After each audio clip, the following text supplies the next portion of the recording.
नमस्ते दोस्तों।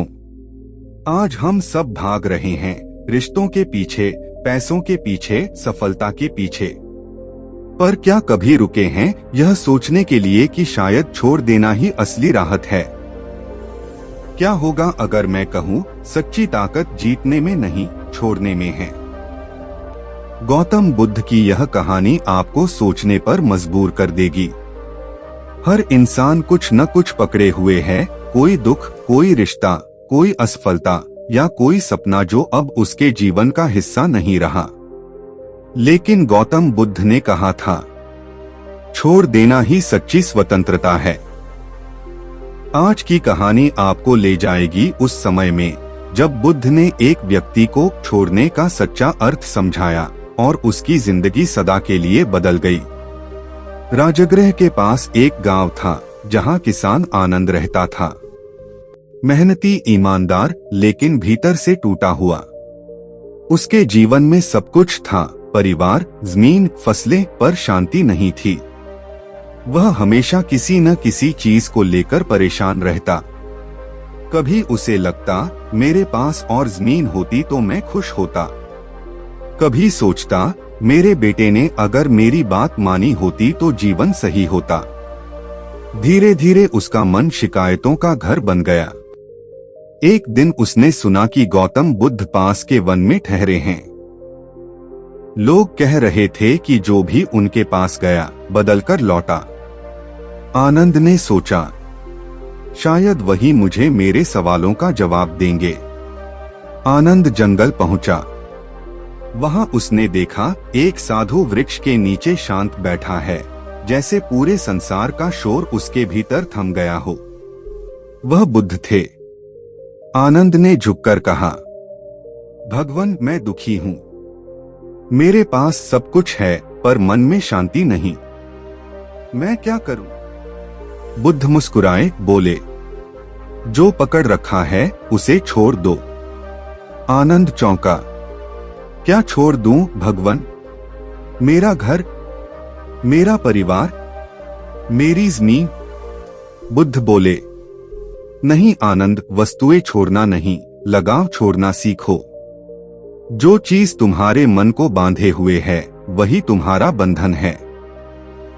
बुद्ध ने उसे एक छोटी सी बात बताई, आनंद, जरा अपना हाथ बांधकर मुझे दिखाओ। आनंद ने एक रस्सी ली और अपनी कलाई कसकर बांध ली। बुद्ध ने पूछा, अब तुम क्या महसूस कर रहे हो? आनंद बोला, दर्द, खिंचाव, बेचैनी। बुद्ध मुस्कुराए, यही तुम्हारा जीवन है। तुम अपने विचारों और उम्मीदों को ऐसे ही बांधकर बैठे हो। अब रस्सी छोड़ दो। जैसे ही आनंद ने रस्सी खोली उसे हल्कापन महसूस हुआ। बुद्ध बोले, जब तुम मेरा शब्द छोड़ दोगे तो दर्द भी छोड़ जाएगा। मेरा घर, मेरा बेटा, मेरा दुख, यह सब पकड़ है। जब तुम समझ जाओगे कि कुछ भी स्थायी नहीं, तब मन स्वतः मुक्त हो जाएगा। बुद्ध की बात सुनकर आनंद कुछ बदला सा महसूस करने लगा, लेकिन वह पूरी तरह नहीं समझा। उसने सोचा, यह बातें सुनने में अच्छी लगती हैं, पर जब जीवन कठिन होता है तब कैसे छोड़ा जाए। समय बीता। 1 साल बाद उसके गांव में बाढ़ आई। फसलें नष्ट हो गईं, घर बह गया। उसने बुद्ध की बात याद की, छोड़ दो। लेकिन मन नहीं माना। वह टूट गया, रो पड़ा। कई दिन बाद वह फिर बुद्ध के पास गया और बोला, भगवान, मैंने सब कुछ खो दिया। अब मेरे पास क्या बचा है? बुद्ध ने उसकी ओर देखा और कहा, जो खो सकता है वह कभी तुम्हारा था ही नहीं। तुम्हारे भीतर जो है वह नहीं खोया। आनंद चुप हो गया। उसे पहली बार समझ आया कि छोड़ना हार नहीं, शांति है। कुछ समय बुद्ध के साथ बिताने के बाद आनंद ने देखा, बुद्ध के पास कुछ नहीं था, लेकिन वे पूर्ण थे। वह सोचता, कैसे कोई इतना शांत हो सकता है जबकि उसके पास कोई संपत्ति नहीं। एक दिन उसने बुद्ध से पूछा, भगवान, क्या आपको कभी किसी चीज की चाह नहीं होती? बुद्ध बोले, चाह और दुख साथ साथ चलते हैं। जब चाह समाप्त होती है तब शांति जन्म लेती है। संसार को बदलने की कोशिश मत करो, अपने मन को बदलो, सब बदल जाएगा। बुद्ध ने एक और उदाहरण दिया। एक राजा था जिसे सोने की माला बहुत प्रिय थी। एक दिन वह माला खो गई। राजा ने सबको दंड दिया, सिपाहियों को दोष दिया, महल में अशांति फैल गई। लेकिन रात को जब उसने अपने वस्त्र बदले तो पाया कि माला उसके गले में ही थी।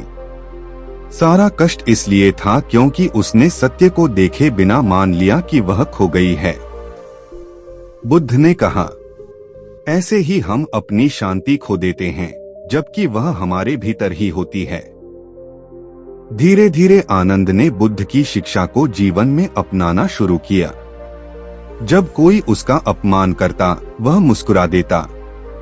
जब कुछ खोता, वह कहता, यह भी बीत जाएगा। लोग उसे पागल समझते, पर उसके भीतर गहरा सुकून था। एक दिन गांव के बुजुर्ग ने उससे पूछा, आनंद, अब तुझे किसी बात की चिंता नहीं होती? आनंद ने शांत स्वर में कहा, जब मैंने पकड़ना छोड़ा, तभी जीवन ने मुझे थाम लिया। कई वर्ष बाद जब बुद्ध कुशीनगर में अपने अंतिम समय में थे, आनंद उनसे मिलने पहुंचा। वह रोने लगा, भगवान, अब मैं आपको कैसे छोड़ दूं? बुद्ध ने मुस्कुराकर कहा, आनंद, जो छोड़ने की कला सीख गया, वह कभी किसी को खोता नहीं। मैं शरीर छोड़ूंगा, पर मेरे शब्द, मेरी करुणा तुम्हारे भीतर रहेंगी। वह अंतिम वाक्य बोले, अब दीपो भव, स्वयं दीपक बनो। आनंद ने वही किया। वह अपने जीवन का दीपक बन गया और हर किसी को सिखाने लगा कि सच्ची शक्ति पकड़ने में नहीं, छोड़ने में है। छोड़ने की शक्ति कोई साधारण बात नहीं, यह आत्मा की परिपक्वता का संकेत है। जब हम छोड़ना सीखते हैं, हम डर से मुक्त हो जाते हैं, दुख कम हो जाता है और मन में करुणा जन्म लेती है। गौतम बुद्ध ने हमें सिखाया, जितना पकड़ोगे उतना दुख पाओगे, जितना छोड़ोगे उतना मुक्त हो जाओगे। आनंद की तरह जब हम भी अपने मेरा और मुझसे के जाल को छोड़ देते हैं, तभी हमें वह शांति मिलती है जिसकी तलाश जन्मों से चल रही है। दोस्तों, बुद्ध और आनंद की यह कहानी हमें यही सिखाती है कि जीतने से ज्यादा जरूरी है छोड़ना सीखना। जब हम छोड़ देते हैं तो दुख अपने आप दूर हो जाता है और मन में करुणा, शांति और शक्ति जन्म लेती है। अगर आपको भी इस कहानी से थोड़ी सी शांति या प्रेरणा मिली हो तो इस वीडियो को लाइक जरूर करें और सब्सक्राइब करें, ताकि ऐसी ही और आत्मा को छू लेने वाली कहानियां आप तक पहुंचती रहें। याद रखिए, छोड़ने की शक्ति ही असली मुक्ति है। एक सोचने वाला सवाल, क्या भगवान की पूजा सिर्फ पाखंड है? आइए इस सवाल का जवाब ढूंढते हैं। इस वीडियो में हम बुद्ध के उपदेशों को समझेंगे, विशेषकर उनकी मूर्ति पूजा पर दृष्टि और यह आज के समय में कितनी प्रासंगिक है।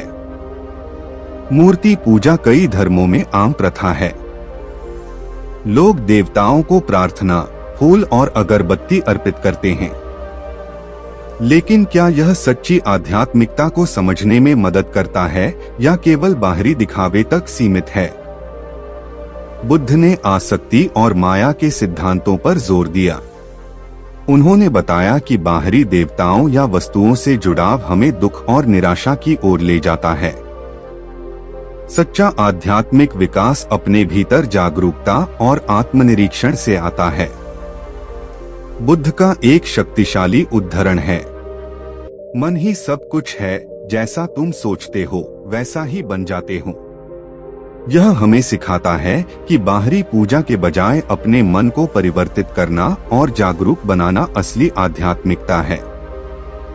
मेरे साथ जुड़िए, क्योंकि मैं एक गहरे सवाल की खोज में उतर रही हूँ। क्या भगवान की पूजा सिर्फ एक दिखावा है? आइए जानने की कोशिश करते हैं।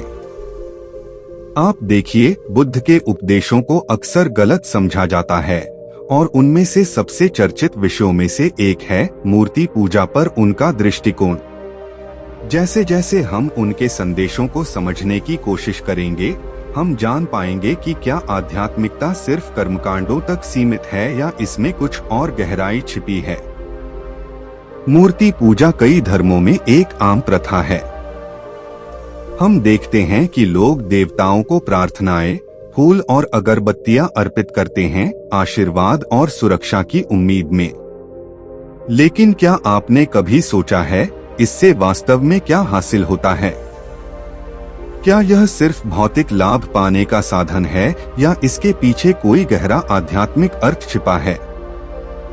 मूर्ति पूजा की समस्या यह है कि यह एक झूठी सुरक्षा की भावना पैदा कर सकती है।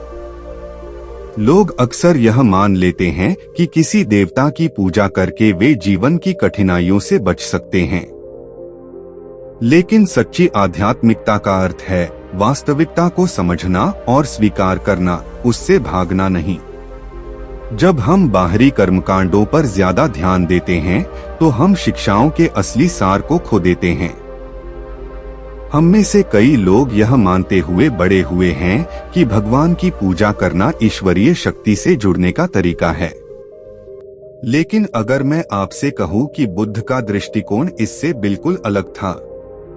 उन्होंने अंधविश्वास के बजाय आत्मचिंतन और आत्मविकास पर जोर दिया। बुद्ध की शिक्षाएं आसक्ति और माया के सिद्धांत पर आधारित हैं। उन्होंने कहा कि किसी भी चीज से आसक्ति, चाहे वह देवता ही क्यों न हो, दुख का कारण बनती है। जब हम बाहरी वस्तुओं या व्यक्तियों से जुड़ जाते हैं, तो हम अपेक्षाएं पालते हैं, और जब वे पूरी नहीं होती, तो निराशा और पीड़ा उत्पन्न होती है। देवताओं की पूजा की अवधारणा एक बाहरी उद्धारकर्ता पर आधारित है। लेकिन बुद्ध ने सिखाया कि सच्चा मोक्ष भीतर से आता है। उन्होंने अपने अनुयायियों को अपने जीवन और कर्मों की जिम्मेदारी लेने की शिक्षा दी। ऐसा करने से हम सजगता, करुणा और प्रज्ञा को विकसित कर सकते हैं। बुद्ध का एक अत्यंत प्रभावशाली कथन है, मन ही सब कुछ है, जैसा तुम सोचते हो वैसा ही बन जाते हो। यह वाक्य दर्शाता है कि सच्ची साधना बाहरी पूजा में नहीं, बल्कि अपने मन को परिवर्तित करने में है।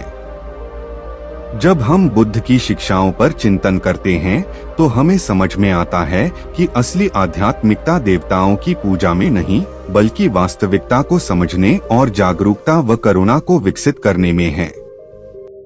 अंत में कहा जा सकता है कि आध्यात्मिकता का सार कर्मकांडों या मूर्ति पूजा में नहीं, बल्कि वास्तविकता की सच्ची प्रकृति को जानने और सजग मन विकसित करने में है।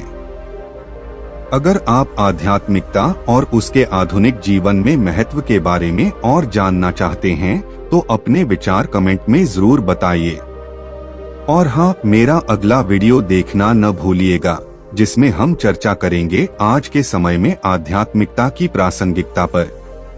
सार यह है कि आध्यात्मिकता केवल कर्मकांड या मूर्ति पूजा में नहीं, बल्कि वास्तविकता को समझने और सजगता व करुणा विकसित करने में है। आप अपने विचार कमेंट में साझा करें और मेरा अगला वीडियो जरूर देखें, जिसमें हम चर्चा करेंगे कि आज के समय में आध्यात्मिकता का महत्व क्या है।